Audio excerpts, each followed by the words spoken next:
আমার জীবনের একদম ইনিশিয়াল মেমোরিজ যদি কিছু থেকে থাকে সেটাই গান নিয়ে। হ্যাঁ, প্রায় 12-7 অডিশন দিয়েছিলাম। বাংলা প্রথম প্লেব্যাক, ইয়েস, অঞ্জন দত্ত। অঞ্জন দত্ত। তেলেগু ফিল্মেও কাজ করেছি, ভোজপুরি ফিল্মে কাজ করেছি। সোশ্যাল মিডিয়া হেল্প তো করছে, আবার বিগড়াচ্ছেও অনেকটাই। আমার সঙ্গে ছিল সোমলতা। যে জিনিসগুলো মানে বম্বেতে খুব কম, সেটা হচ্ছে একটা আত্মিক সম্পর্ক। প্যান্ডেমিকে আমাদের যে কি অবস্থা হয়েছিল সেটা মানে, আপনি কি এখন সোশ্যাল মিডিয়া করে পাতে উঠতে চাইছেন? কার পাত? প্রোটেস্ট করলে এক ধরনের সমস্যা, প্রোটেস্ট না করলে এক ধরনের সমস্যা। যে গানটার ট্যাগলাইন ছিল লে খুঁটে খা, তো গাইনি। আমি না সারা জীবন চেষ্টা করেছি এটা, যে অনেক ধরনের গান গাইতে পারি। অনেকে এটা বলে যে আমি এতটা ভার্সেটাইল বলে আমার যতটা গাওয়ার কথা বা যতটা নাম হওয়ার কথা ততটা হচ্ছে না। মিউজিক ডিরেক্টর হওয়ার ইচ্ছে হয় না আমার, আর খুব male dominated for some reason. শিক্ষাটা যেরকম, তুমি যত লম্বা বিল্ডিং বানাও না কেন, ভিতটা স্ট্রং হতে হবে। শিক্ষাটা ওই ভিতটা। ఎవ్వడికి కనపడదే ప్రేమదియే రూపం, ఏ చెవికి వినబడదే ప్రేమదియే రాగం, కణకే అపురూపం.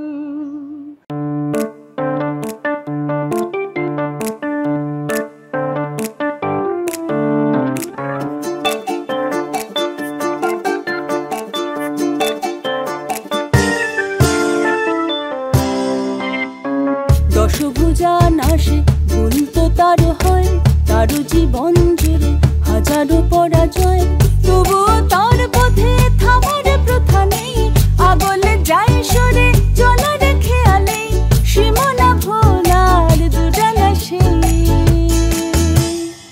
কপালে লেখা টেখা কিছু নেই, আছে যা তাকে বলে ধপ, কপালে লেখা টেখা কিছু নেই, আছে যা তাকে বলে ধপ, গল্প জুড়ে তার শুরু হলো আবার বৈঠকে বৈঠক, গল্প জুড়ে তার শুরু হলো আবার বৈঠকে বৈঠক।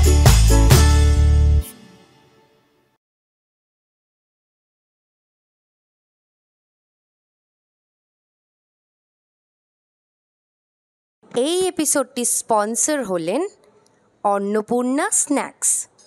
এই আড্ডাটা আমরা প্রায়শই দিই, কিন্তু আজকে আপনাদের সামনে আমরা এই আড্ডাটা দিতে এসেছি কারণ উজ্জয়িনীকে আমি আমার ছোটবেলা থেকে চিনি আর কি।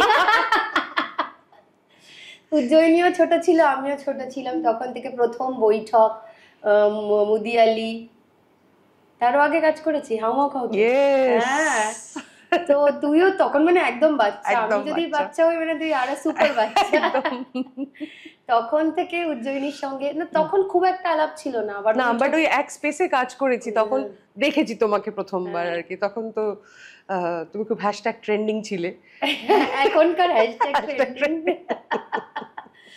তখন থেকে আমাদের আলাপ, কিন্তু বন্ধুত্ব হয়েছে আবার বৈঠক থেকে। এবং এই আড্ডাটা অ্যাকচুয়ালি একটু একটু ফর্মাল করার আমরা চেষ্টা করি। হ্যাঁ, আমরা আড্ডাটাকে ফর্মাল করার চেষ্টা করছি। উজ্জয়িনীকে দিয়ে প্রথমে গান গাইবো না, আমরা প্রথমে আগে একটু গল্প শুনবো উজ্জয়িনী। 16 বছরে তো বম্বে যাওয়া, তো তার আগে কিভাবে গানটা দিয়ে শুরু সেটা একটু জানতে চাই। মানে আমার জীবনের একদম ইনিশিয়াল মেমোরিজ যদি কিছু থেকে থাকে সেটাই গান নিয়ে। তাই মানে একদম 2-2.5 বছর থেকে ক্যাসেট আছে, মা রেকর্ড করতো, সে ছোটবেলায় গান গাইতাম, সেগুলো হতো বাবা মেয়ের গলায় সুর আছে, হ্যান আছে, ত্যান আছে, যা হয় আর কি। বাঙালি বাড়িতে তো গান বাজনাটা আলাদা করে কিছু করতে হয় না, ওটা থাকি আর কি একটা, ওটা করতেই হবে, ওটা কমন। হ্যাঁ, মানে ওটা থাকবেই বিষয়টা। আর হারমোনিয়াম, আমার যদিও হারমোনিয়াম আমার পিসি আমাকে এসে দিয়েছিলেন, তারপর তবলা দিয়েছিলেন। তবলা বাজাতে পারিস? হ্যাঁ, বাহ, অল্প বিস্তর শিখেছিলাম। এবার যা হয়, প্র্যাকটিস না থাকলে যেমন এখন একটুখানি সড়গড় হতে সময় লাগবে, বাট মাসেল মেমোরি আছে মনে হয় এখন। তো তখন শিখেছি। তারপর ওই করতে করতে একদম একদম ছোট বয়স থেকে, মানে তার মধ্যে আবার পড়াশোনার চাপ ছিল, পড়াশোনায় আবার একটু র্যাঙ্ক ট্যাঙ্ক করতাম ওই সময়, সেই নিয়ে মা সবাইকে খুব বলতো আর কি। আমার খুব এম্বারেসিং লাগতো সেটা, যে আমি কি করেছি, ক্লাসে ফার্স্ট হয়েছি সেকেন্ড হয়েছি, সেটা নিয়ে কেন লোকজনকে বলা হচ্ছে। তখনও বুঝতাম না তো সোশ্যাল মিডিয়া আসছে, মানে মা আমাকে প্রিপেয়ার করছে। সো তো এই এরমভাবে ছোটবেলায় একদম একদম ইনিশিয়াল মেমোরিজ গান নিয়ে, গান সংক্রান্ত, এবং তারপরে বিভিন্ন জায়গায় ছোট ছোট করে একদম ছোট বয়সে পারফরমেন্সেস। তখন তো পাড়ায় প্রচুর হতো, মানে ওপেনিং সান্ধ্য অনুষ্ঠানগুলো যেগুলো ছোট ছোট হতো, সেই অনুষ্ঠানে যে খুব একটা সুযোগ পেতাম তা নয়, কারণ পাড়ার লোকেরা বলতো যে ও তো সারাক্ষণ করে, ও কি গাইবে। ও ক্লাসিক্যাল হ্যাঁ, করতাম না তখন। তো ওইসব জন্য একটা ব্যাপার ছিল, মা তখন তুই যা করছিস করে যা, যা হয়। She was my constant motivator, একদম কনস্ট্যান্ট মোটিভেটর। তারপরে আস্তে আস্তে নিজে বুঝলাম কি করছি, নিজের চয়েসেস নেওয়া শুরু করলাম গান বাজনায়। তো ক্লাসিক্যালটা কোন বছর বয়স থেকে শিখছিস? একেবারে মানে শুরু থেকেই ক্লাসিক্যালি শিখছি একদম। হ্যাঁ, মানে 5 বছর বয়স থেকে তো ক্লাসিক্যালি রেয়াজ করছি আর কি, যতটুকু মনে পড়ে। তার আগে আমার মনে পড়ে একটু নজরুল গীতি, একটু রুমঝুম রুমঝুম এসব শিখেছি, টিকেছি, গেয়েছি। শুকনো পাতার নূপুর পায়ে এসবও গেয়েছি হারমোনিয়াম বাজিয়ে। তারপরে 5 বছর তারপরে বেসিক্যালি যখন আমি শ্রুতিনন্দনে বা পণ্ডিতয় চক্রবর্তীর কাছে শিক্ষা লাভ করার সুযোগ পেলাম, তখন থেকেই মোটামুটি হার্ডকোর ক্লাসিক্যাল। তারপর ক্লাসিক্যাল, তারপর অপেরা, তারপর গজল, বিভিন্ন জিনিসপত্র শিখেছি, রোজ শিখছি। ভালো লাগে তোর?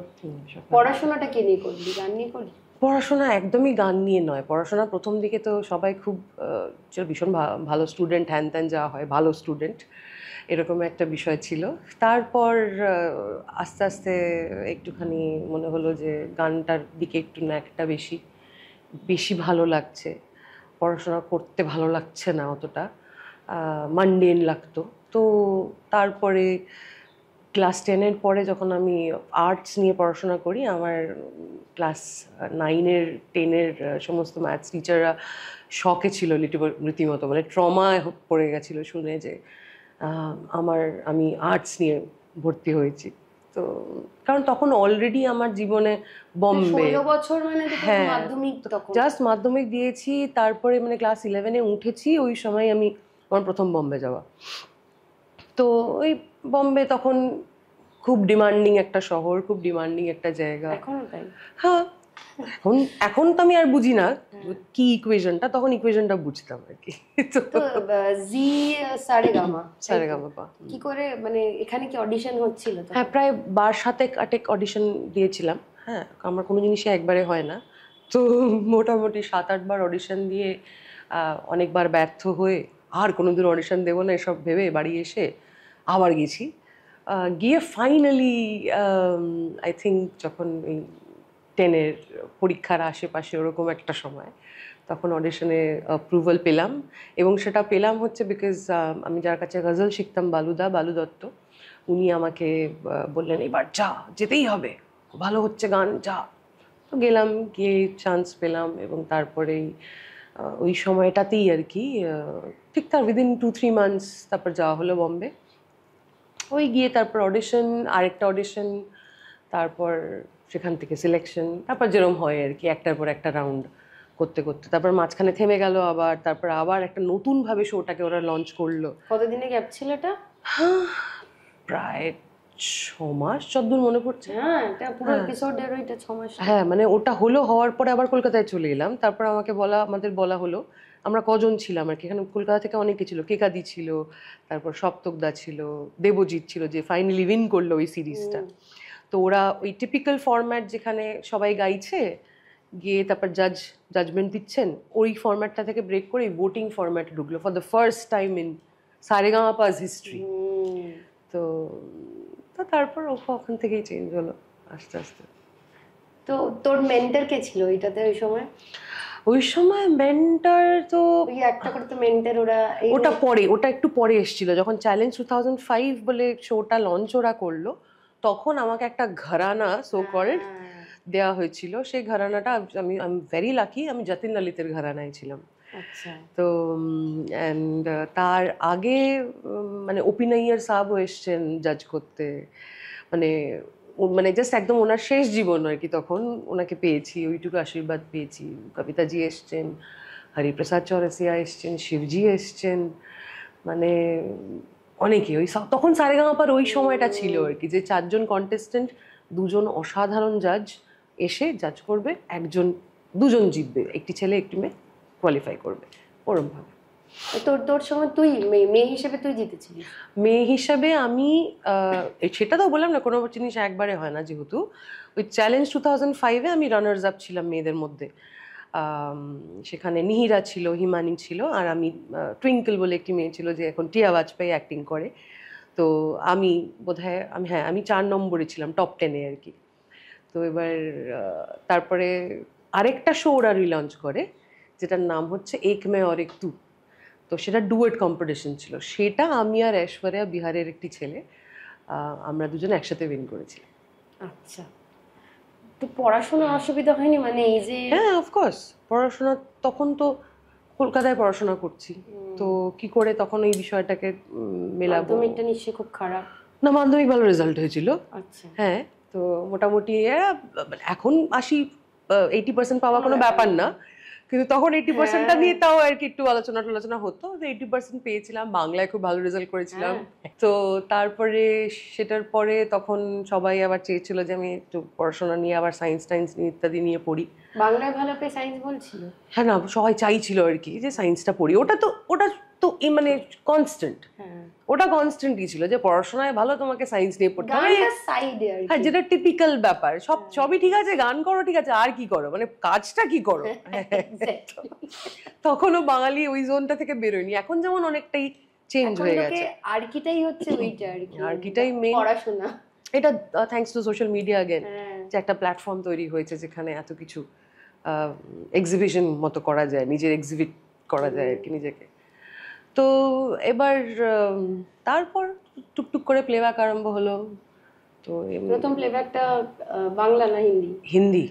প্রথম প্লেব্যাক 2006 সালে, মান্নু কি না, আদেশ শ্রীবাস্তবের মিউজিকে আলাগ বলে একটা ছবি রিলিজ করেছিল, যেটা বলতে পারো ইন্ডিয়াস এই রিসেন্ট টাইমসের প্রথম সুপার হিরো ফিল্ম। তো দিয়া মির্জা, তো হ্যাঁ ভীষণ ভালো লাগতো। তো দেখেছিস সামনে? অ্যাবসলিউটলি, গল্প করেছি, কথা বলেছি, গেয়েছি, তো ভীষণ সুন্দর, মানে যেরকম চার্মিং অন স্ক্রিন লাগে, যেরকম ওকে দেখা যায়, ঠিক সেই পার্সোনালিটিটাই সবার সাথে ওর। হ্যাঁ, ভেরি চার্মিং, ভেরি প্লেজেন্ট, তো ভেরি কাইন্ড, মানে জেনুইন একটা পার্সোনালিটি। তো ওর জন্য গাওয়া হলো প্রথম, সেটা বিরাট ব্যাপার জীবনে তখন। আদেশ শ্রীবাস্তব মিউজিক ডিরেকশন ছিল। হ্যাঁ, আমান ত্রিখা বলে একজন ডিরেক্ট করেছিলেন, আশু ত্রিখা বলে একজন ডিরেক্ট করেছিলেন। আর ভালোই, মানে সিনেমাটা যে খুব পপুলার হয়েছিল তা নয়, কিন্তু পরে ওই চ্যানেল যে প্রচুরবার দেখিয়েছে আর কি, এতবার দেখিয়েছে ঘুরে ঘুরে, যে লোকে প্রচুরবার দেখেওছে সিনেমাটা। মজার ছিল, হ্যাঁ, বেশ একটা সুপার হিরো এলিমেন্ট ছিল তখন। ওরকম তো আমরা শুধু শক্তিমান টাইপেরই দেখতাম, কিন্তু কি বলতো, হয় না অনেক সময় আন্ডাররেটেড হয়ে যায়। It was the first of the lot, তখন এই সুপার হিরো নিয়ে আমরা এতটা, মানে হয়তো মার্ভেল ভাবছিল, কিন্তু আমরা এটা বার করেছিলাম আর কি। তো তারপর ক্রিশ এসেছিল, অ্যাকচুয়ালি ক্রিশের আগে আলাগ এসছে। তো এটা তো কোন সাল হবে? 2006। তারপরে তুই কি করলি? তারপরে ব্যাক টু ব্যাক অনেকগুলো হিন্দি ছবিতে গান হলো। ইন দ্য মিন টাইম এখানে চলো লেটস গোতে চুপি চুপি রাত হলো, বাংলা অ্যালবাম হলো। এটা তো বাংলা প্রথম গান, বাংলা প্রথম playback. Yes, Anjan Dutta, beginners lakh. যে কটা গান আমি এত বছর ধরে পেয়েছি, সব কটা গান আমার জন্য খুব কাছে। তো বম্বে কেন নয়? বম্বে থেকে মানে ট্রাই কেন করলি না? বম্বে ছিলাম প্রায় টানা 7 বছর মতো। যেটা হচ্ছিল যে আমি কলকাতাকে খুব ভালোবাসি, যেমনই হোক না কেন, একটা অন্তরের টান সারা জীবন রয়ে গেছে, থাকবে। আর মা বাবা, তারপরে তখন I was going through heart break also, আর ভাল লাগছিল না বম্বেতে থাকতে। ওখানে একটা প্রেম হয়েছে? হ্যাঁ, ওখানে প্রেম, সেই প্রেমে মানে মন খারাপ হওয়া, সেখান থেকে ভাবলাম তাহলে কলকাতায় চলে আসি, একটু দূরত্ব দিলে। থাকলে থেকে যেতিস? খানিকটা বোধ হয়। আচ্ছা, বোধ হয় ইন্সপিরেশন পেতাম না, একটা কেউ আছে আমার নিজের লোক। হ্যাঁ, তো সেটা হলো না যখন, তখন আরে ডিসিশন নিলাম ফিরে আসবো। অ্যাকচুয়ালি ওই সময় ফিরে এসে আমি বলবো না আমার ডিসিশনটা খুব একটা ভুল হয়েছিল, বিকজ ওখানে তখন না একটা অদ্ভুত ট্রানজিশন ফেজ চলছিল, যে এখন যেমন বম্বে বা একটা বলিউড সামলে উঠেছে খানিকটা, একটা টাইপের কাজ হচ্ছে, এক ধরনের হচ্ছে, অনেক চান্স কাজ পাচ্ছে, অনেক ধরনের কাজ হচ্ছে, অনেক ধরনের কাজ হচ্ছে। সেটা বরাবরই ছিল, ভোজপুরি ইন্ডাস্ট্রি বলো, সাউথ ইন্ডিয়ান ফিল্ম ইন্ডাস্ট্রি বলো, সব ওখানে কালমিনেশন, সব কাজটা তো ওখান থেকেই হচ্ছে, মানে জেনারেটটা ওখানে হচ্ছে। তো সেদিক থেকে দেখতে গেলে তেলেগু ফিল্মেও কাজ করেছি, ভোজপুরি ফিল্মে কাজ করেছি। তেলেগু গান মনে আছে? হ্যাঁ, তেলেগুটা হচ্ছে ఎవ్వడికి కనపడదే ప్రేమది ఏ రూపం, ఏ చెవికి వినబడదే ప్రేమది ఏ రాగం, కణకే అపురూపం కలిగే অনুরাগম। এ তো পুরো বোঝাই যাচ্ছে, এটা মানে পরিষ্কার বোঝ, যদি পরিষ্কার পরিষ্কার। হ্যাঁ এগুলো হ্যাঁ, কারণ ওই ওদের তেলেগু ভাষাটায় অনেক দেবনাগরী আছে শব্দ, যার যে কারণে রিলেট করতে সুবিধা হয়। তামিলটা একটু মুশকিল হয়। গানটা কি সুন্দর, এটা সন্দীপ চটার কম্পোজিশন। আচ্ছা, কে ছিল লিপ সিং? কে ছিল হচ্ছে চিরঞ্জীবীর ছেলের লঞ্চ ছিল বোধহয়, লঞ্চিং একটা সিনেমা ছিল, নাম সিনেমাটা? জোশ, যতদূর মনে পড়ে, জোশ বলে। ওদের ছবি তো ভালো টাকা পয়সাও দেয় বলে। হ্যাঁ, ইনফ্যাক্ট তখন বম্বেতে এমনি কাজ করে যা টাকা পয়সা পেতাম, তেলেগু তার থেকে বেটার তেলেগু ইন্ডাস্ট্রিতে টাকা পয়সা ছিল, কারণ they always had good money. সত্যি এটা মিস করিস না কলকাতায়? মানে আর দুঃখের কথা, মানে কেন বলতে, এটা কি আমাদের ট্যালেন্টের ক্রাইসিস আছে না কিসের জন্য? ট্যালেন্টের ক্রাইসিস না গো, বেশি ট্যালেন্ট আছে, ওই জন্য মানে কোয়ান্টিটি বেশি আছে, ডিমান্ডের থেকে supply yes com. That is wire it always goes wrong. Not wrong, মানে এত বেশি যে কারণে দেখবি প্রত্যেক, মানে আমি আমার মিউজিকের দিক থেকে বলতে পারি, প্রত্যেকটা রিয়ালিটি শোতে টপ 10-এ 5টা কমে বাঙালি কন্টেস্টেন্ট নেই, মানে অ্যাটলিস্ট 5টা কন্টেস্টেন্ট আছে। ইউজুয়ালি উইনারের মধ্যে ইদার উইনার বাঙালি বা টপ 3-তে বাঙালি লোকজন আছে, থাকবেই থাকবে, মানে দ্যাটস আ কনস্ট্যান্ট আর কি, কিছু করার নেই। বাঙালিদের তো গান নাচ এগুলো তো রক্তে আছে। হ্যাঁ, মানে ধরো একটা বেসিক 50%-এ গান বোধহয় সবাই গাইতে পারে, তারপরে তারা স্কিলস ডেভেলপ করলো, আরো শিখলো, আরো জানলো, তখন সেটা আলাদা ব্যাপার। তো সবাই প্রায় গাইতে পারে, মেয়েদের গলায় তো ভালোই সুর আছে, ছেলেদের কত আছে কি নেই জানি। এখন যেমন একটু আমরা দেখি আমাদের এই নতুন জেনারেশনে যখন একটুখানি খুঁজি, তখন একটু ছেলেদের সংখ্যা কম পাই, মেয়েরা আজকাল একটু বেশি। অনেক নাম পাবে তুমি যারা ধরো ফ্রন্ট লাইনার্স থেকে আরম্ভ করে যারা অনেকে কাজ করছে, মেয়ের সংখ্যা অনেক বেশি। আচ্ছা, খাওয়া দাওয়া একটু আনি, খাওয়া দাওয়াটা আনা হয়নি, আমি তোর সাথে আবার বইটাকে এসছি, খাবো না তো হতেই পারে না। আমার তো আজীবন ফেভারিট, মানে যবে থেকে আবার মানে বৈঠকে আসা শুরু হয়েছে, ফিশ স্যান্ডউইচ, কি জানি নাম, গ্রিল ফিশ স্যান্ডউইচ। এটা তো তোরাই তো ঠিক করেছিলিস। ওরে বাবা, উফ, ওদের জন্য কিন্তু জিঞ্জার হানি টি, গ্রিল ফিশ স্যান্ডউইচ, ওরা রাইয়ের জন্য এগুলো তৈরি হয়েছিল। একদম একদম। আমি সবসময় বলি, ওরা আসতো, এটা স্কোনটা বানিয়েছিল, তো এগুলো মানে কিছু নতুন তৈরি হলেই সেটা আগে টেস্টিং করার জন্য আমরা ছিলাম টেস্টার্স। আচ্ছা, তোর জন্য তুই ভেজ, তাই তোর জন্য এসেছে পনির স্টেক, নাইস, উইথ রাইস, পুরোটা পিওর ভেজ। হ্যাঁ, এটা আপাতত ইনস্টলমেন্টে থাকবে, গাইতে হবে তো, অল্প অল্প করে খাস। একদম, কথা বলতে বলতে খাওয়া যায় না, সরি। শুধু নট জাস্ট কথা বলা ইজ ফাইন, গাইতে পারি না খেতে খেতে, মানে যখন কোনো রান্নার অনুষ্ঠানে গেলে তখন খেতে হয়, গাইতে হয়, ওরে বাবা খুব কষ্ট, কথা বলাটাও আমার তো জন্য খুবই কষ্টের ব্যাপারটা। But this is very refreshing. এটা রোডোডেন্ড্রন? না, আমি রোডোডেন্ড্রন খাচ্ছি, আমি রোডোডেন্ড্রন আইস টি খাচ্ছি। আচ্ছা, আর তুই খাচ্ছিস যে সিট্রাস আইস টি। আজকে আমরা গরমে, বুঝতে পারছেন ওর মুখটা দেখে যে চকচক করছে, ও প্রচন্ড অয়েলি স্কিন। আমি এমনিতেই সবসময় একটু ভাগ্যিস অ্যাক্টিং করিস, চকচকে, খুব চাপ হয়ে যেত, প্লেব্যাক সিঙ্গিং করতে যেত কনস্ট্যান্ট মুখের মধ্যে। আমাকে রচনা দি বলতো, তুই কি করে এরকম হয়ে যেত রচনা দিয়ে, যতবারই রচনা দিয়ে দিদি নাম্বার ওয়ানে গেছি। কিন্তু তারপরে আচ্ছা ঠিক আছে বাবা, তাতে কি হয় না, যতবার তুমি বলবে হ্যাঁ তুই ঘামছিস কেন, আমি আরো ঘামতে আরম্ভ করি। আচ্ছা তাহলে হিন্দি প্লেব্যাক সিঙ্গার পর বাংলায় এলি, বাংলাতে মানে যখন কাজ করছিস তো এরকম কোনো সমস্যা হয়েছে তোর ক্ষেত্রে যে মেয়ে হিসেবে যে মানে যে আজ সন্ধ্যেবেলা কি করছো? ও বাবা, এটা তো তোমাকে নতুন করে কি বলবো, এটা তো আমাদের পার্ট এন্ড পার্সেল ছিল একটা সময় লাইফে। থ্যাঙ্কফুলি এটা একটু চেঞ্জ হয়েছে ইকুয়েশনটা। না তুই বড় হয়ে গেছিস তাই তোকে কেউ বলে তোর নাম হয়েছে বলে, সেটাও হতে পারে একদিকে, বা আরেকদিকে হতে পারে যে যারা আসছে এখন কাজ করতে তাদের মধ্যে এই টেন্ডেন্সিটা একটু কম হয়তো, কারণ তারা ইউটিউব চ্যানেল খুলে নিচ্ছে, নিজেরাই করে নিচ্ছে, আর পাত্তাই দেয় না আমার মনে হয়। তোর কি মনে হয় সোশ্যাল মিডিয়া কতটা হেল্প করছে এখন এই ধরনের? সোশ্যাল মিডিয়া হেল্প তো করছে, আবার বিগড়াচ্ছেও অনেকটাই। কারণ যেটা সমস্যার একটা জায়গা, যেটা আমরা ধরো অনেক শিক্ষা লাভ করার পেছনে অনেকটা সময় দিয়েছি, এবার সবকিছু আজকাল শিক্ষার দরকার পড়ছে না আর কি, মানে কোনো ফিল্ট্রেশন নেই, মানে যেরকম একটা হয় না যে একটা ফিল্টার করার জায়গা থাকে, এ ভালো এ অতটা ভালো না, কিন্তু ঠিক আছে মানে এখন কিছু করার নেই। আই থিঙ্ক সব দেখতে পাচ্ছে, মানে এটা একটা আমাদের যেমন একটা দূরদর্শন বলে ছিল আর কোনো চ্যানেল ছিল না, তখন একটা এই ছুটিতে গান গেয়েছিস?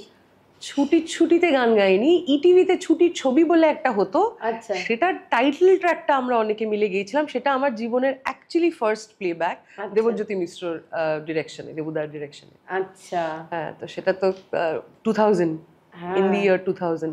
আর ইটিভি তখন মানে ইটিভিতে গান গেয়েছিস? সবুজের দেশে, হ্যাঁ সবুজের দেশে বাচ্চাদের নিয়ে অনুষ্ঠান হতো, সেখানে আমরা অনেকে একসাথে কাজ করতাম। মনে আছে গানগুলো একটু? গানগুলো তো মনে নেই, কিন্তু তারপরে আমার মনে আছে আমার কলকাতা শহরের প্রথম রিয়ালিটি শো পারসে সেটা হয়েছিল গান শুধু গান। তখন আমি ক্লাস 7-এ পড়ি, এবং সেই গান শুধু গানের সময় আমার সঙ্গে ছিল সোমলতা। সেই আমার সাথে সোমলতার প্রথম আলাপ। আচ্ছা তখন সোমলতা আমার থেকে ওই হালকা মানে 2-1 বছরের, বোধহয় ক্লাস 9-10-এ পড়ে, এরকম আমি ক্লাস 7-এ পড়ি, ওরকম সময় আমাদের প্রথম আলাপ, তারপর ভীষণ বন্ধুত্ব, তারপর তো স্টেড। তো প্রফেশনালিজম কিরকম মনে হয় তোর, যে মানে ইটিভির একটা তুই জি এর মানে বম্বে আর কলকাতা, আর তো টলিউড বলা যাবে না, এখন সবই টলিউড, তো কি ডিফারেন্স? হ্যাঁ কলিউড, ডিফারেন্সটা কিরকম মানে প্রফেশনালিজমের? দেখো, আমার একটা জিনিস মনে হয়, যেখানে কাজ করে একটু টাকা পয়সার একটা কি বলবো, যে টাকাটা আমি পাচ্ছি সেটা করে যেখানে একটা শান্তি আছে, সেখানে ন্যাচারালি প্রফেশনালিজমটা একটু বেশি হবে। ঠিক আছে, যে কাজটা আমি করছি তার জন্য যেটা আমি পাচ্ছি, সেটা আমি বম্বের কথা বলছি, বাট যে জিনিসগুলো মানে বম্বেতে খুব কম, সেটা হচ্ছে একটা আত্মিক সম্পর্ক, একটা কোথাও গিয়ে একটা সাপোর্ট সিস্টেম তৈরি হয়ে যায়। মানে অনেকেই আছে এখানে যারা ধরো আমাদের কাজের সূত্রে পরিচয়, কিন্তু তারপরে পুরো একদম বাড়ির মানুষের মতো আর কি, বা মানে হককে নককে তাকে ফোন করা যে এই হচ্ছে সেই হচ্ছে, জীবনে আন্তরিকতাটা অনেকটা বেশি। ওখানে যেরকম কাজ করলাম, কাজের পরে বাড়ি চলে, আমার যতটুকু এক্সপিরিয়েন্স, কাজের পরে বাড়ি চলে এলাম, তারপরে কে কোথায় কেউ কিছু জানি না সেভাবে আর কি, মানে একটু ডিস্টেন্ট হয়ে যায় আর কি, ডিট্যাচড বলতে পারো। কলকাতায় সেটা এখনো আছে আর কি, সেই আত্মিক একটা ব্যাপার আছে, কিন্তু at the end of the day কাজ তো করছি সবাই আমরা একটা সংসার চালানোর জন্য, সেখানে গিয়ে একটুখানি আটকায় ডেফিনেটলি। আর মনে হয় শুধু আমার কেন, অনেকেরই আটকায়, যে কারণে কলকাতা শহর থেকে ছেড়ে সবাই চলে যাচ্ছে অন্যান্য শহরে, তো খারাপও লাগে। কাজের সংখ্যা কি কমেছে? মানে ধর তুই 2006 থেকে কাজ করছিস। একদম, কাজের সংখ্যা যেটা ম্যাক্সিমাম ডিপ হয়েছিল সেটা হচ্ছে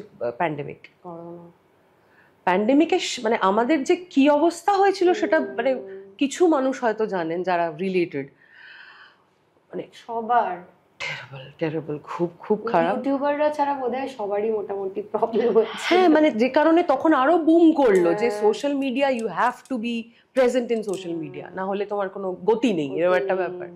যে তুমি যদি সোশ্যাল মিডিয়া রেলেভেন্ট না হও, তুমি রেলেভেন্ট নও। মানে তুই কতটা সোশ্যাল মিডিয়া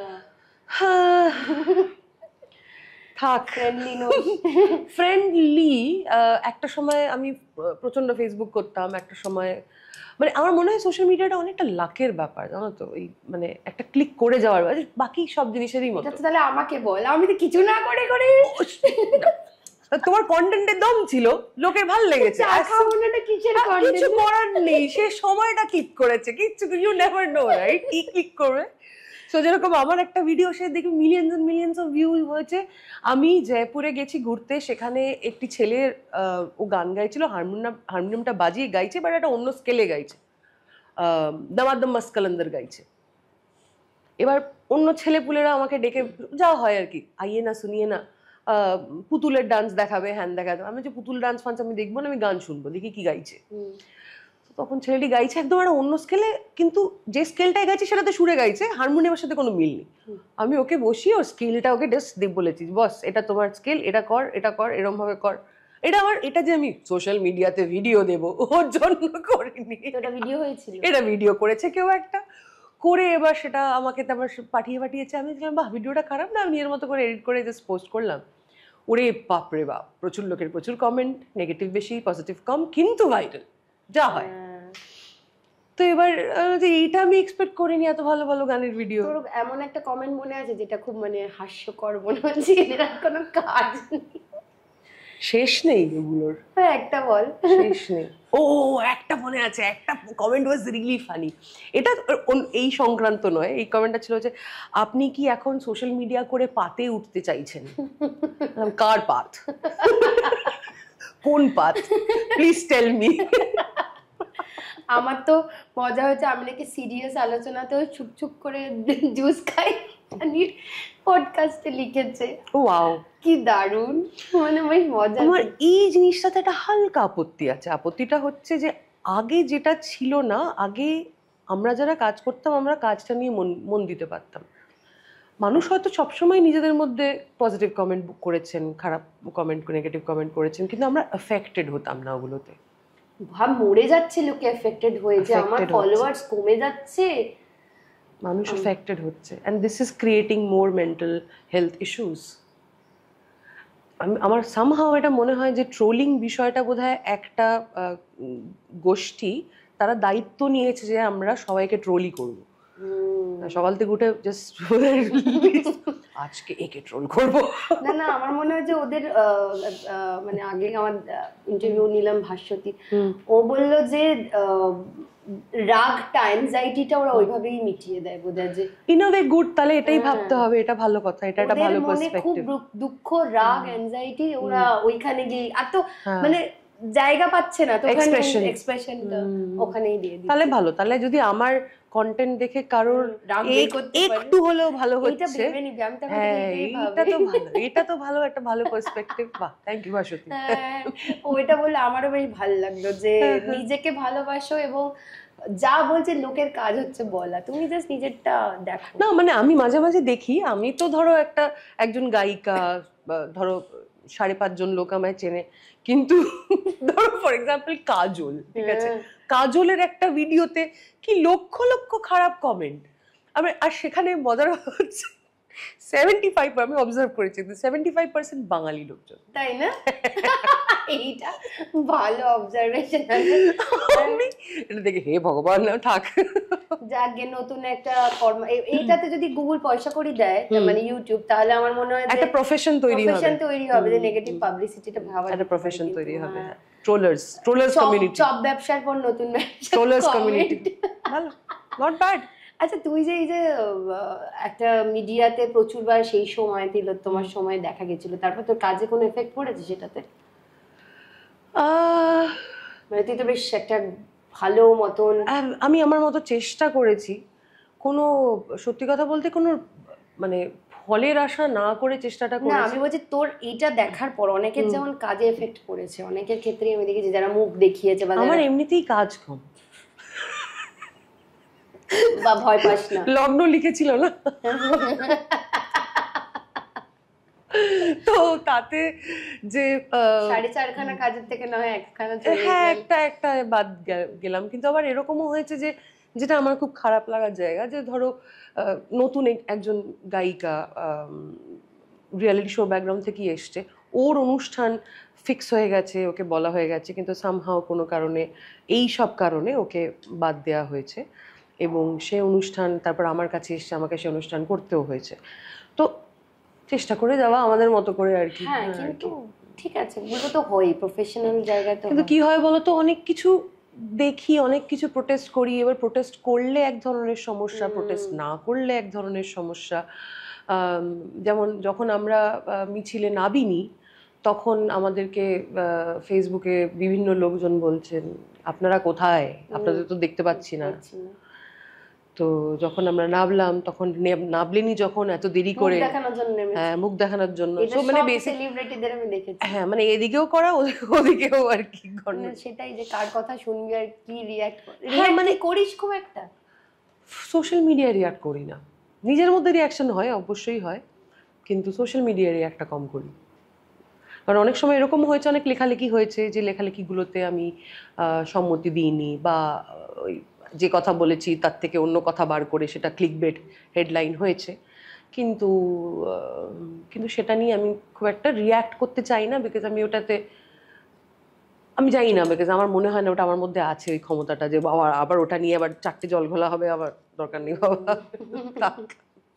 তুই তোর ব্যক্তিগত জিনিস তো মোটামুটি সোশ্যাল মিডিয়ায় খুব একটা দিই না। না, এটা কি ইচ্ছে করে নাকি ইচ্ছে করে না? ইচ্ছেটা করে না, বিকজ আমার মনে হয় যে সোশ্যাল মিডিয়ায় ব্যক্তিগত ডিটেলস দিয়ে খুব একটা লাভ হয় না। হয়তো আমি একটি ইন্টারভিউতে গেছিলাম, যখন আমার রিসেন্ট ওই পুষ্পাতে গানটা যখন রিলিজ করলো, তখন কোনটা পুষ্পা 2 শ্রীজাতদা লিখেছে বাংলা ভার্সনটা, আর আমি গেয়েছি। তো সেটা নিয়ে যখন আলোচনা হচ্ছে, লোকজন জানতে পেরেছে, কেউ কভার করছে, আমাকে তখন হালকা করে একটুখানি দুঃখ করেই বলো, তুমি তো পার্সোনাল লাইফ নিয়ে কিচ্ছু বলো না, একটু বলো না। আমি আগে গুছিয়ে নি, তারপর তোমাদের সব বলবো। নেই তো আর বলবো কি? না না, অনেক কিছুই আছে, অনেক কিছুই, মানে ধরো শো অফ করা, যে আমার একটা এক কপি বর আছে, তাদের একটা পরিবার আছে, সে আমাকে রোজ গিফট দেয়, আমার প্রচন্ড ভালোবাসে, আমি এটা পারবো না, আমার মনে হয় একখানে, মানে এগুলো তো সবারই, আমি এটা মনে হয় না পারবো আর কি। মানে বাট ওর কি হয়, আমার ব্যাপারটা হচ্ছে যে একটা কাজ তো হয়ে গেল, ওটা নিয়ে আর কতদিন চলবে, নেক্সট বোর হয়ে যাস একটা জিনিস। হ্যাঁ মানে বর্গ না আমাদের এই আমরা জোডিয়াক সাইন নিয়ে প্রচন্ড কনসিয়াস থাকি সবসময়, বর্গ আর এরিজ এর রেগুলার এটা নিয়ে আলোচনা। আর এবার বলি যে তুই তো সো কল্ড মানে কি বলবো, পলিটিক্যাল ইয়েতে গিয়ে যোগাযোগ বা ওরকম গান বাজনা করিস না, তাতে তোর এই শোজ এর প্রবলেম হয় না, যে কম শো পাওয়া বেশি? ওই যে বললাম না, আমার খুব বেশি নেই আর কি, যে আমাকে এতগুলো শো করতে হবে বা আমাকে এতটা কোটা কমপ্লিট করতে হবে।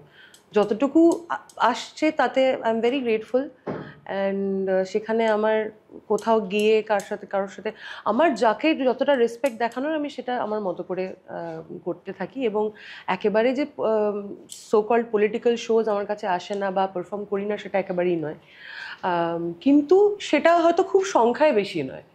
গান নির্বাচন করিস কি করে? মানে এখন তো অনেক রকমের আজে বাজে গানও হচ্ছে, তো ভালো গানই এসছে মোটামুটি। আর মাঝে এসছিল একটা গান, যে গানটা এখনো মনে আছে, গানটার ট্যাগলাইন ছিল লে খুঁটে খা, তো গাইনি। এবার বাকিটা তো তারপরে বোধহয় মেসেজটা চলে গেছে চারিদিকে যে ও গাইবে না, বাকি খাতে ইন্টারেস্টেড নয়। এবং এই শব্দটা বারবার রিপিট ছিল আর কি, মানে তখন আইটেম গানের খুব চল ছিল, একটা মারাত্মক আইটেম গানের চল আছে, বাট এখন আইটেম গান একটু অন্যরকম মেটামরফিসিস হয়ে গেছে ওটার একটা। হ্যাঁ একটুখানি ক্লাসিক্যাল জিনিসটাকে, হ্যাঁ এখন থ্যাঙ্কস টু আজ কি রাত, হ্যাঁ একটুখানি চেঞ্জ হয়েছে আর কি বিষয়টা, which is good. I appreciate that. শুনতে চাই। পুষ্পার গানটা হচ্ছে মেনলি র্যাপ গোছের। হ্যাঁ মানে খুবই ইন্টারেস্টিং। হ্যাঁ ইন্টারেস্টিং, কিন্তু শুনে বাংলায় ভালো লাগবে না, তাও গাইছি। দুটো লাইন র্যাপ। কিস কিস কিস কিসকা কিসা কিসা কিস কিসকা কিস কিস কিস কিসকা কিসা কিসা কিস কিসকা তোল রে মামা আসছে তোল রে কিস কিস কিস কিসকা কিসা কিসা কিস কিসকা। এটা বেসিক্যালি কিসকা মানে হচ্ছে শুনলে মনে হয় কিস, বাট অ্যাকচুয়ালি ছবি তোলার যে ক্যাপচারে আওয়াজটা হয় কিচক খিচিক বিষয়টা, ওটাকে ওরা ওদের ভাষায় কিচিক কিচিক বলে। তো এটার কোরাস লাইনটা হচ্ছে শ্রীজাত দা লিখেছে এটা, সেটাই ভাবছি আমি। বাকিটা এরম যায় হচ্ছে মামা আসছে তোল রে, এই কটা ছবি সব কটা ছবি অ্যালবামে সব ঠাঁই পাক, এই আমাদের ছবি লকারেই রাখো কেউ তার সন্ধান নাই পাক, এই যদি কখনো কোনো ছবি ভুল করে ফাঁস হয়ে যায় থাপ্পড় পড়বে রাজা থাপ্পড় পড়বে রে, টুপিটাপি থাপ্পড় পড়বে রে, থাপ্পড় পড়বে রাজা থাপ্পড় পড়বে রে, টুপিটাপি থাপ্পড় পড়বে রে, এরকম। ওই গানটা এই গানটা বুঝেছি, এটা তো আমি শুনেছি, শ্রীলীলার উপর পিকচারাইজড। আর এটা শুনেছি আমি। হ্যাঁ, উনি তো আছেন। তোর নিজের কোন ধরনের গান গাইতে ভালো লাগে? আমার একদম নিজের গান যেগুলো আমি কম্পোজ করি, তুমি জানো আমি একটা কাজ করেছি। হ্যাঁ, আমার এক্সিকিউটিভ প্রোডিউসার, আমার নায়িকা, আমার প্রোডাকশন ম্যানেজার সব। আমার জীবনের প্রথম অরিজিনাল যেটা আমি ইউটিউবের জন্য করেছিলাম, আই শ্রাবণ বলে একটা কাজ। খুব ভালো গানটা, আমার মনে হয় যে বেশ ভালো গান। কিরকম রেসপন্স পেয়েছিলিস তুই? খুব খারাপ, তাই না? ভালো জিনিসের সত্যি খুবই খারাপ, এবং but I am proud of that song. আর তখন তো এত ডিস্ট্রিবিউশন নিয়ে এত কিছু জানতাম না, তখন স্পটিফাই হয়নি সেভাবে, তখন এই এতগুলো যে অনলাইন ডিজিটাল স্টোরস সেইগুলো হয়নি, তো এটা ওই জন্য সেই গতিটা পাইনি আর কি। But I am very proud of that song. মানে আমরা যেভাবে কাজটা করেছিলাম সেটা খুব মজা হয়েছিল। খরচা হয়ে গেছিল বাট মজা হয়েছিল ডেফিনেটলি। তারপরে নিজের সোলো অ্যালবামের একটা গান নিজের। হ্যাঁ, এই গানটাই গাই বরং, কারণ দেখছি একটু মেঘলা মেঘলা হচ্ছে বাইরে। বলছিস বাঁচা যায় বৃষ্টিটা বলে। আয় শ্রাবণ আয় চলে আয়, দেখি কেমন রূপ হয় তোর, বৃষ্টি হয়ে ভিজিয়ে দে মন, বৃষ্টি হয়ে ভিজিয়ে দে মন, নাকি ঝড় হয়ে ঝড় হতে চাস, আয় রে শ্রাবণ ভিজিয়ে দে মন, আয় রে শ্রাবণ ভিজিয়ে দে মন। আমার গানটা কি ভালো লাগে, একটা ইন্টারেস্টিং ব্যাপার ছিল, কিন্তু যা হয় আর কি, প্রমোশন বা প্রচন্ড প্ল্যান প্রমোশন না হলে। এখন আবার দেখ না, আবার প্রমোট করে একটু করে যে এখন। হ্যাঁ, এটা অ্যাকচুয়ালি একটা গন্ডগোল হয়েছে বোধহয়, কাউকে দিয়ে একটা ডিস্ট্রিবিউশন করানো হয়েছিল, গানটা আছে কিন্তু সেটা আমার কন্টেন্ট নয়, তখন এগুলো বুঝতাম না।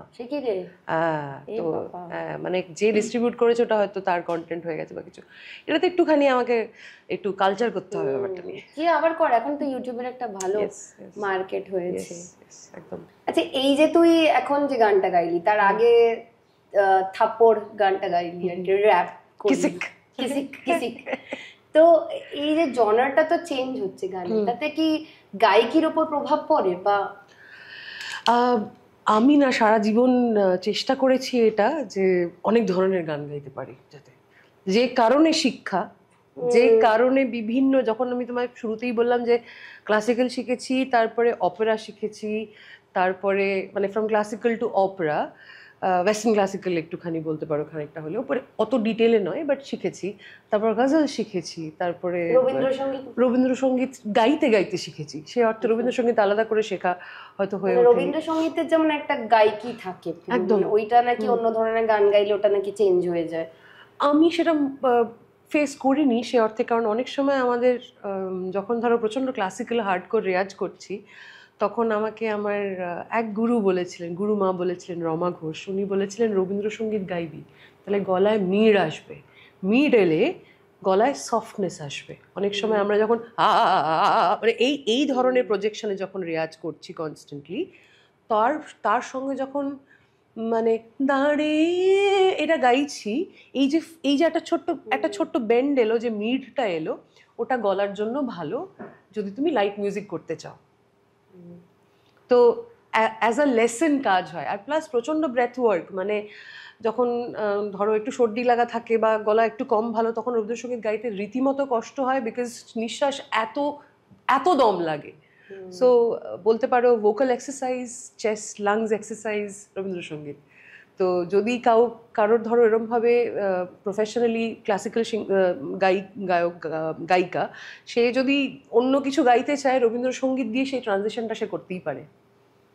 হ্যাঁ, তারপরে শেখার মধ্যে পড়বে। মানে ধর তুই এই ধরনের গান, আজকে ধর এইরকম একটা গান গাইলি, র‍্যাপ, পপ, জ্যাজ, তারপরেই ধর আবার রবীন্দ্রসঙ্গীত করলি, তারপরেই আবার একটা ক্লাসিক্যাল, তো নিজেকে কিভাবে তৈরি করিস? তৈরিটা ধরো ওটা অ্যাডাপ্টেবিলিটি আমার মনে হয়, আর ওটা আমার বরাবরই আছে। কিন্তু ওটাতে আবার আমার পার্সোনালি বলতে গেলে একটা জিনিস, যে আমাকে অনেকে এটা বলে যে আমি এতটা ভার্সেটাইল বলে আমার যতটা গাওয়ার কথা বা যতটা নাম হওয়ার কথা ততটা হচ্ছে না। আচ্ছা, এটা আবার অনেকেই বলে এক ধরনের কিছু নেই বলে, তুই সব ধরনের। হ্যাঁ, আমি সবকিছুই গাইতে পারি। তুই তোর, আমার মনে হয় তাতে আমার কোনো কমপ্লেইন নেই, আমি পারি, সেটা আমার খুব আনন্দ হয়, গানটা এনজয় করিস। এবং যখন ধরো রবীন্দ্রসঙ্গীত গাইছি, চেষ্টা করি, ভুল ত্রুটি তো হয়ই, বিকজ আমি ওটা খুব শিখে জেনে গাই না, আমি শুনে গাই, ঠিক আছে?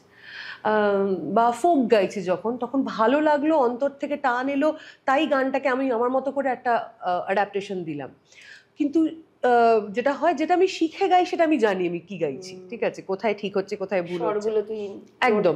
কিন্তু থ্যাঙ্কফুলি এখন যেটা হয়েছে, যে এখন একটু কি বলবো, নিজের মতো করে গাওয়া যায় রবীন্দ্রসঙ্গীত, একটু, আই স্টিল বিলিভ ইন একটু, অতিরিক্ত নয়। কারণ আমারও পড়ানো যাহা চায় আমারও, এটা আমি মনে করি না করা যায়। তো করা উচিত, বিকজ একটা কম্পোজিশন আমরা যাকে ফলো করছি তাকে সেরকমভাবে ফলো করি, তারপরে নিজের কিছু ছোট ছোট এলিমেন্টস, নিজের এক্সপ্রেশনস অ্যাড করতে পারলে ভেরি গুড। সেগুলোকে মানে আমি একবার একটা টেলিভিশন শোতে একটা শুনেছিলাম এরকম আর কি, আমারও পরানো যাহা চায়। খারাপ লাগছে না শুনতে, কিন্তু এই গানটার জন্য হয়তো এটা প্রযোজ্য নয়। রেওয়াজ করিস এখন? রেওয়াজ ছাড়া তো চলবে না, সারাক্ষণই গান বাজনার মধ্যে রয়েছি, রিহার্সালও একটা রেওয়াজ। বসে যে পার্টিকুলার, ওটা তো করতেই হয়, না হলে জীবনে ওই সকালবেলা একটা যোগা সেশন থাকে, তার সঙ্গে সেটা শেষ হলে তারপরে গলার সাধনায়, মানে কারণ এমন একটা জিনিস, এটা খুব মেডিটেটিভ, তো ওটা মেডিটেশনের কাজও করে। আর জীবনে এত অ্যাংজাইটি, এত স্ট্রেস দিনে দিনে বাড়ছে, সবার বাড়ছে, শুধু আমার একার নয়। তো I think it's a very important practice. তো ওটা না হলে হয় না। বাট যখন ট্রাভেল করি তখন একটু মুশকিল হয়ে যায়, তখন ওই সঙ্গে, এখন তো ফোনেই আছে অ্যাপ তানপুরা, যখন পাচ্ছ যেখানে পাচ্ছ তানপুরা চালিয়ে জাস্ট বসে গেলে একটুখানি করে নেওয়া যায়। এই যে এখন ইউটিউব আর ডিজিটাল টাইম, মানে ইনস্টা, এসব পড়াশোনা করে লোকে ভাবে গায়িকা হয়ে যাবে, তো একটা গানের ভাব, যে যেহেতু প্লেব্যাক সিঙ্গিং একটা বিশাল, তার উপর পুরোটা দায়িত্ব পড়ে আছে জিনিসটাকে ঠিক করার, তো পড়াশোনা জানাটা কি জরুরি? তোর কি মনে হয়? আমি তো পড়াশোনাটা শিখেছি, কাজে আমি তো সবসময় ফর পড়াশোনায় মানে থাকবো, এবং আমি চাইবো আমার যারা আমার থেকে কিছু না কিছু শিখতে চাইছে বা শিখছে, তারা যেন সবসময় শুধু শুনে না শিখে একটা ফর্মাল শিক্ষা চুজ করে, সেটা আমি চাইবো। কিন্তু but at the same time এখানে ব্যতিক্রমও আছে। কিশোর কুমার সেভাবে কোনোদিনও, আমাদের কিশোরদা কখনো সেভাবে শিক্ষা, মানে ফর্মাল ট্রেনিং, মিউজিক্যাল ট্রেনিং নেননি। ইনফ্যাক্ট আমি জানি রিচাজির মানে রিচা শর্মা ওরকম অত সুন্দর উনি গান করেন। এইগুলো আমার মনে হয় কয়েকটা isolated incidents, but in general. কিন্তু এটা তো কখনো নয় যে কিশোরদা যে the massive career that he has had, সেই সময় তো উনি রোজ শিখছেন। ওইগুলো যদি একটা মানুষের মধ্যে চলে আসে, ফর্মাল ট্রেনিং কি না, আমার মনে হয় অনেক কিছু সে অ্যাডাপ্ট করতে পারে। রোজ শিখতে যেতে হবে। অ্যাবসলিউটলি রোজ শিখতে হবে। 5 বছরের আগে আর 5 বছরের পরে রোজ শিখতে হবে কি চলছে, কিভাবে নিজেকে আরেকটু চেঞ্জ করা যায়। যেরকম আমি অরিজিতের কথা বলতে পারি। অরিজিৎ যখন আমরা রিয়ালিটি শোতে প্রথম ওকে শুনি, ও যেরকম গাইতো ভার্সেস ও এখন যেরকম গায়, ও গলার টোনটা যেরকম এখন করেছে, ওয়ার্ক করে করে করে করে অন্যরকম হয়ে গেছে। সো এই সব জিনিসগুলো is a part of the learning process. But I sincerely think এই জিনিসগুলো একটা মানুষের ইন্টেলিজেন্সের উপর ডিপেন্ড করে, এই জিনিসগুলো একটা মানুষের এক্সপিরিয়েন্সের উপর ডিপেন্ড করে। আর শিক্ষাটা উইল অলওয়েজ বি দেয়ার। শিক্ষাটা যেরকম তুমি যত লম্বা বিল্ডিং বানাও না কেন, ভিতটা স্ট্রং হতে হবে। শিক্ষাটা ওই ভিতটা, না হলে কি হয় ওই একটু নড়ে যাবে আর কি বিষয়টা। তো আগের উজ্জয়িনী আর এখনকার উজ্জয়িনীর মধ্যে কি ডিফারেন্স, মানে কিভাবে তুই নিজেকে? গানের দিক থেকে বলতে গেলে আগে যেরকম ছিল খুব টেকনিক্যালি বললে আমার এখন তো নিজের গান কোনোদিনই সেভাবে পছন্দ হয় না, যা হয় এটা ভীষণ ভার্গো অ্যাগেন, তো সেলফ ক্রিটিক্যাল। কিন্তু আগে মনে হতো আমি ভীষণ ছুঁড়ে ছুঁড়ে গান গাই আগের গান শুনলে মনে হয়। এখন মনে হয় একটু বিভিন্ন রকমের টোনালিটিস, ম্যাচুরিটি, একটা কোনো গানে যতটা আমার থ্রো দরকার সেই থ্রোটা কখনো রইল, কখনো ভীষণ সফট একদম পাশে বসে যদি কানে কানে কাউকে গান শোনানো হয় সেটার জন্য যেটা দরকার, সেগুলো তো আমাকে কেউ শেখায়নি, সেগুলো আমি কাজ করে করে করে করে শিখেছি। অফকোর্স বলেন, কিন্তু আলটিমেটলি কি ডেলিভার করছো সেটা তো তোমার উপর। সেই ডেলিভারিটা ওনাদের পছন্দ হচ্ছে কি হচ্ছে না সেটা ওনাদের উপর। তো অল অফ দ্যাট। তোর পুরোনো দিনের বাঙালি সিঙ্গারদের মধ্যে মহিলা কার গান সব থেকে ভালো লাগে মানে গাইতে? লম্বা লিস্টের শুরুর দিকে প্রতিমা বন্দ্যোপাধ্যায়, তারপরে আরতি মুখোপাধ্যায়, যাদেরকে নিয়ে আমরা মানে যতটা চর্চা করা উচিত ছিল ততটা চর্চা করে উঠতে পারিনি। তারপরে মানে ধরো বলিউডে ধরো বাণী জয়রাম, এরকম অনেক ধরনের। ইনফ্যাক্ট ইদানিংকালে মানে তাও বছর 30 আগেকার যদি বলি, হেমা সরদেসাই, যতটা আলোচনা হওয়া উচিত ছিল আমার যেন মনে হয় আরতি মুখোপাধ্যায় এত ভার্সেটাইল ছিলেন, এত ওয়েস্টার্ন ইন্ডিয়ান, উনি এমন এমন জায়গা নিতেন গানে সেগুলো প্রচন্ড ওয়েস্টার্ন। তো সেটা অতটা মানে যেমন ধরো জলে নেব না আর থই পাবে না, থই থই করে নদী, এই যে এইটা হচ্ছে থই থই করে নদী, এক মানে রীতিমতো বডি দিয়ে গাইতে হবে তোমাকে, তুমি বসে শুধু মিষ্টি করে গাইতে পারবে না।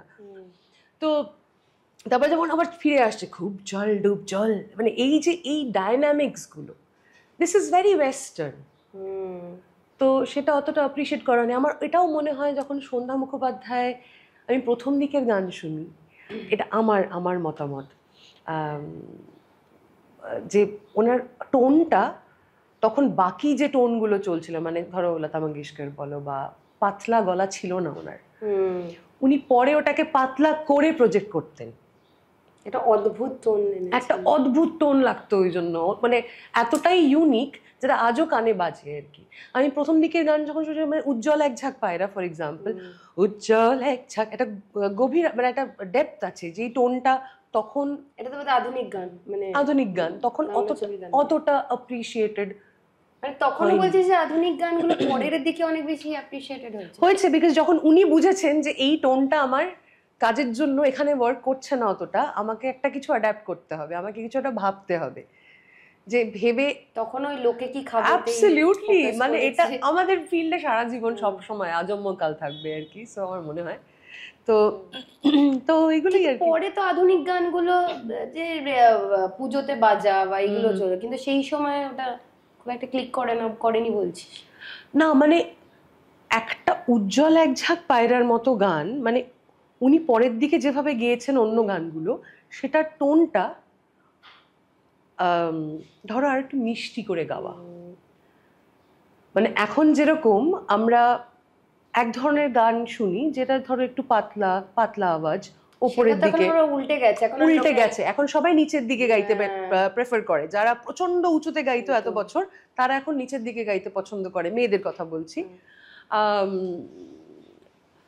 কারণ তখন ওটাই ট্রেন্ডিং ছিল, যে একটা মেয়ে মানে ধরো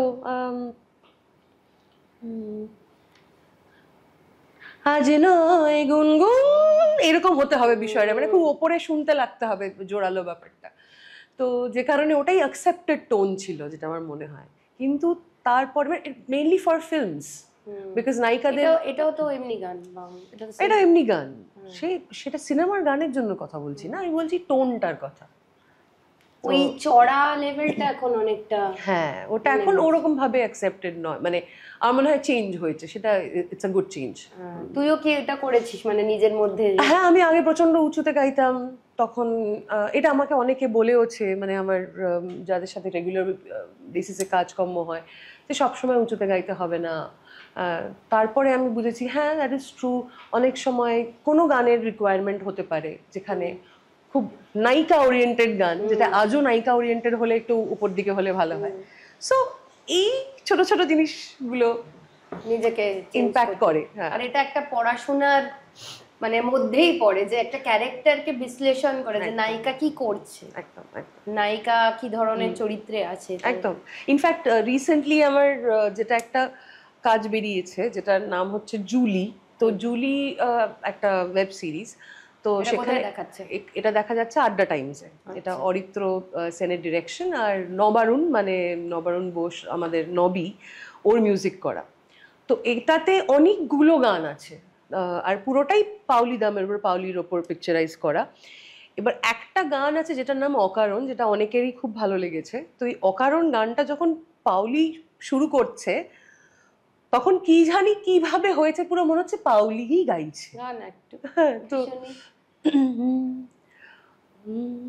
অকারণ যদি চোখ ভিজে যায়, হাওয়া জোর যদি ভোর ভেসে যায়, নদী তীর চেনা ভিড় কমে যায়,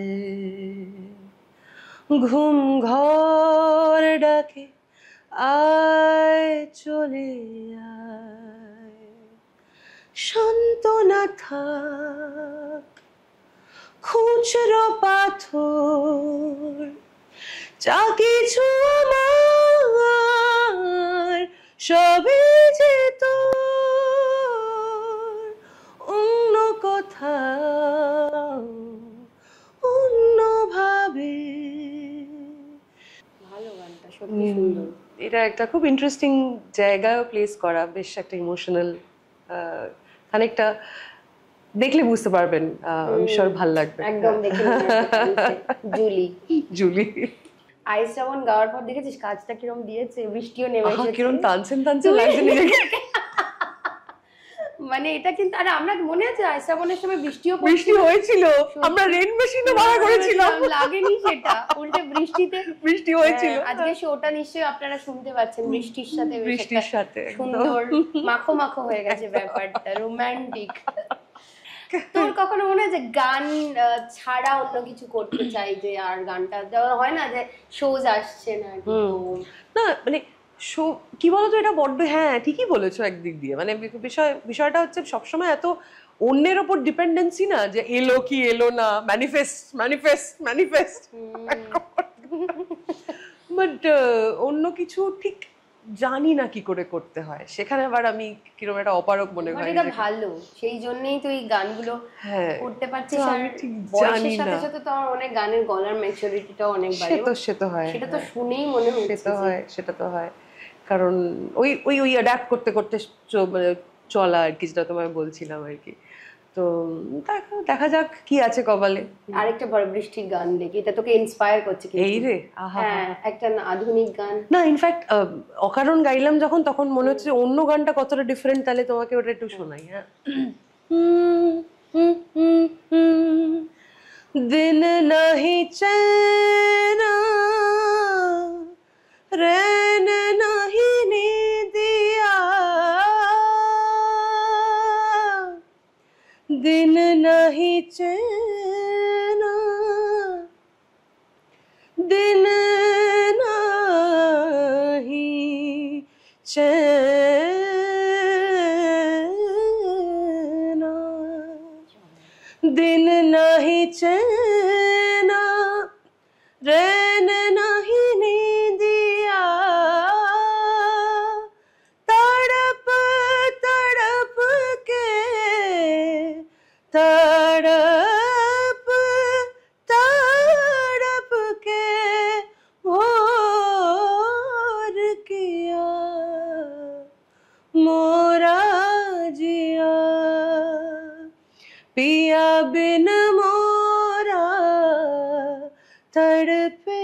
जिया पिया पिया बिन मोरा तड़पे जिया। क्या बात, এটা কি বাংলা? এটা আবার জুলিরই গান। ও তো এটা একটা ঠুমরি কাজরি এরকম নবী কম্পোজিশন अगेन। আর খুব সুন্দরভাবে প্লেস করেছে গানটাকে আর নতুন মিউজিক ডিরেক্টর একদম।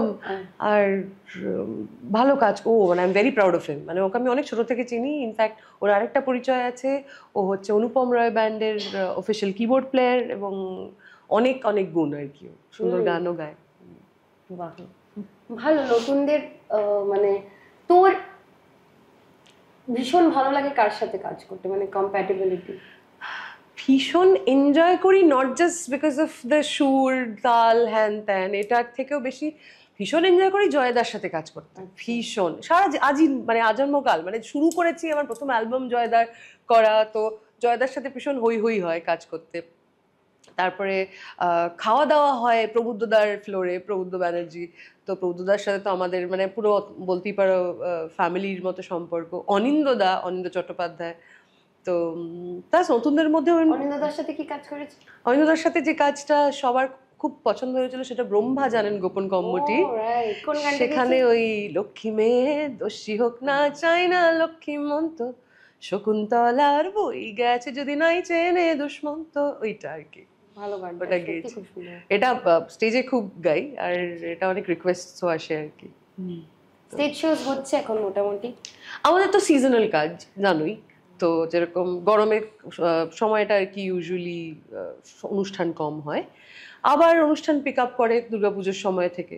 সেটা একটা পুরো গোটা লাইভলিহুডকে সাপোর্ট করে, নট জাস্ট মি, একটা গোটা টিম। যে কারণে প্যান্ডেমিক বলি বারবার, প্যান্ডেমিক আমাদের জন্য কতটা চাপের ছিল আর কি। তো ওই সময় থেকে আমি মোটামুটি ধরো August September October November December February March অবধি আইসোলেটেড, এপ্রিলে 2-1টা অনুষ্ঠান, তারপর থেকে পুরো একদম ড্রাই স্পেল যেটাকে বলে। ইউজড হয়ে গেছি। ছবির গান করলে কি অনেক বেশি চান্স পাওয়া যায় স্টেজ শোজ গুলোতে? ছবির গানগুলো গাওয়া যায় যদি আমাদের সহজ ভাষায় বলতে গেলে ছবির গান লেগে গেলে হ্যাঁ গাওয়া যায়, সেটা তো চলতি ভাষায়। বাট নিজের গানগুলো গাওয়ার ইচ্ছা বেশি থাকে, কিন্তু সবসময় যে সুযোগ হয় তা নয় আর কি। লাস্ট কি গান করলি, মানে নিজের আধুনিক গান? আধুনিক গান একটা খুব উইমেন্স ডে তে। ও গ্রেট, এটা তো মেয়েদের জন্য শুনতে এটা খুব ভালো। সো আমরা যে কত কিছুর মধ্যে কত কিছু, এত সুন্দর একটা মাসির টোন আসছে। হ্যাঁ সুন্দর। দেখ তোর গান কিন্তু পুরো পরিবেশটাকে এরকম লাগছে বলছি না নিজেকে একটা। সো ও মা, ও বাইরে যাচ্ছে বাঁশিটা বাজাতে বাজাতে। ওয়াও ওয়াও, কি বিউটিফুল টোনটা। হ্যাঁ যাকে আমি হারিয়ে যাবো। তার আগে ওই এটা একটা প্রাঞ্জলের লেখা গান, সেটা আমার একটা কন্টেস্টের জন্য বানিয়েছিলাম, একটা ডিজিটাল মিউজিক কন্টেস্টের জন্য, যেখানে 50 ঘন্টায় তোমাকে একটা নতুন গান সুর করে কম্পোজ করে লিখে সব রেডি করে জমা দিতে হবে। আচ্ছা, তো সেটা করেছিলাম। তো ফাইনালি সেই গানটাকে রিলিজ করতে পেরেছি আমার মতো করে, তো বেশ ইন্টারেস্টিং। আচ্ছা একটু গা, সুরটা আসছে তো।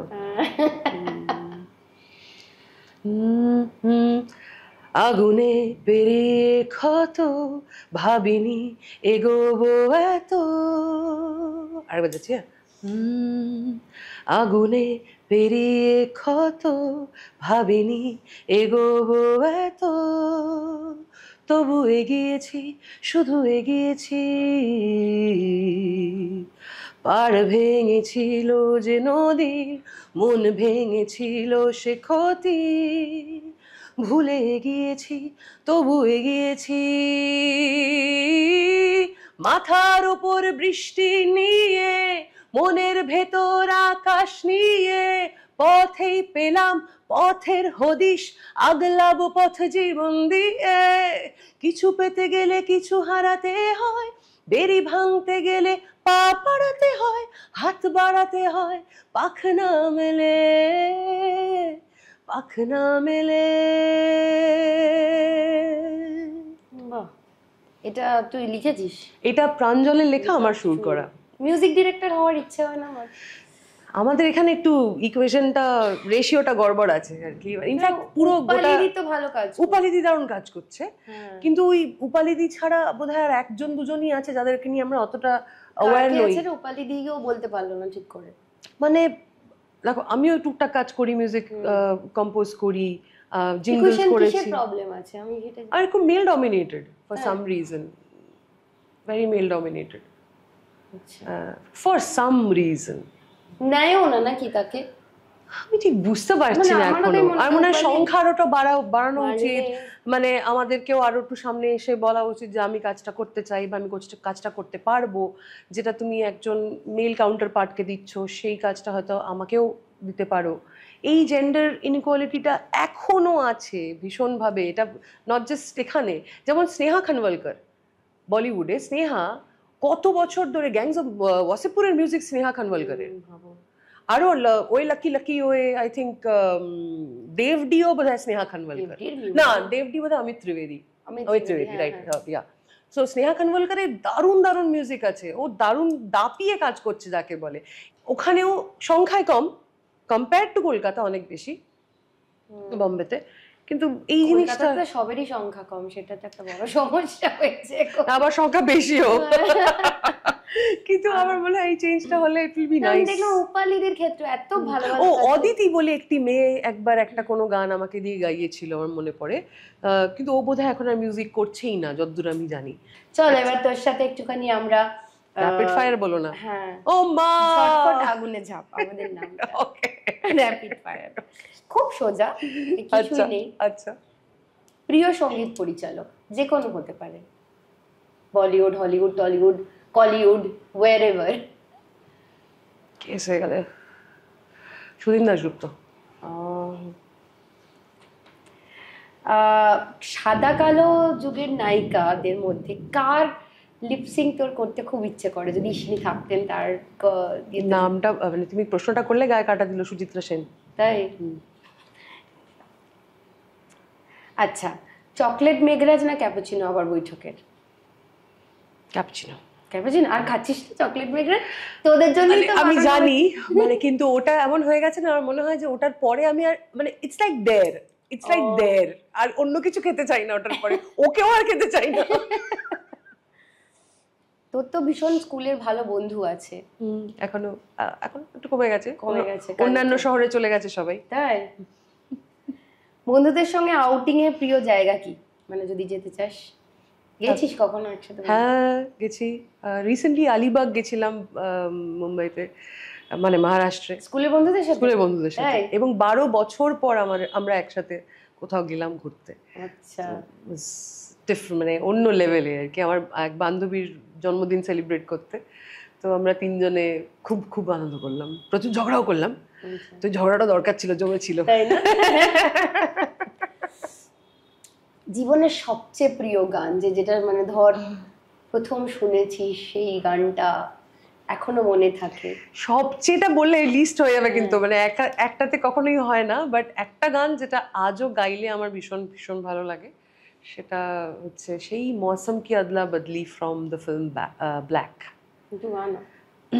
এটা খুব অদ্ভুত কম্পোজিশন, মন্টি শর্মার কম্পোজিশন আর প্রসূন যোশীর লেখা। মৌসম কি अदला बदली में पवन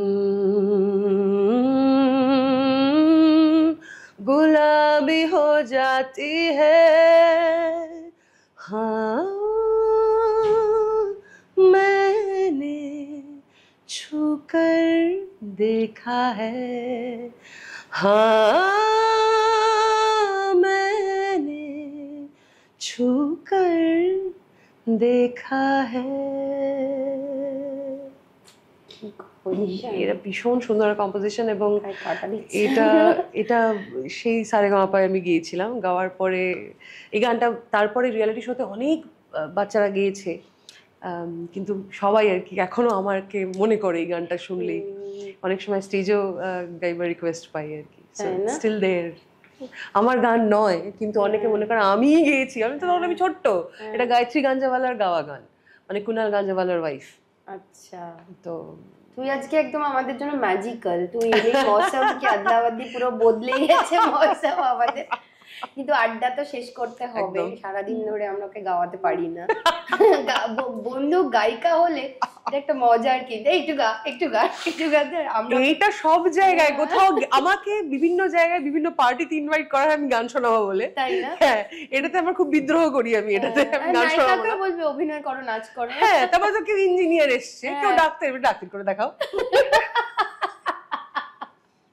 তোর জন্য আছে ডেজের 30% ডিসকাউন্টের গিফট ভাউচার। ওয়াও, বই পড়ারই আছে আমার বেশি, প্রতিক্ষণের 30% ডিসকাউন্ট ভাউচার। অসাধারণ। হাটারির তরফ থেকে আছে একটা 750 টাকার ভাউচার।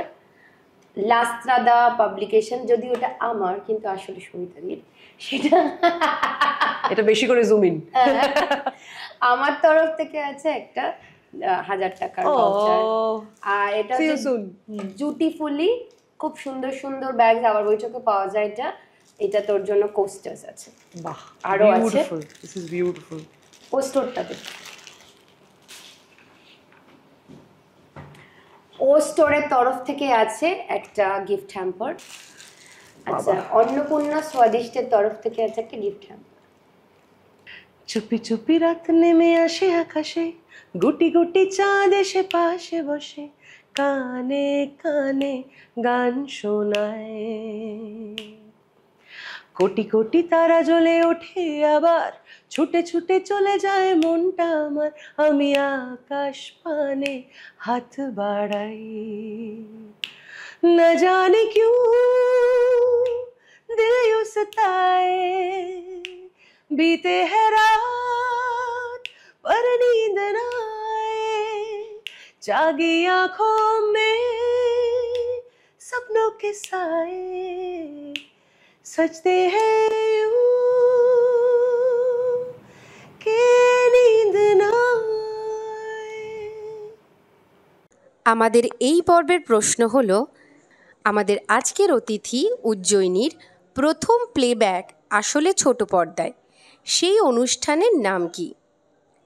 উজ্জয়িনীর প্রথম প্লেব্যাক আসলে ছোট পর্দায়, সেই অনুষ্ঠানের নাম কি? ঝটপট উত্তরটা দিয়ে দিন নিচে দেওয়া মেল আইডিতে। এবং আপনাদের যদি এই অনুষ্ঠানটি ভালো লেগে থাকে তবে অবশ্যই বন্ধুদের সঙ্গে শেয়ার করুন এবং প্লিজ তাদেরকে সাবস্ক্রাইব করতে বলুন। ধন্যবাদ।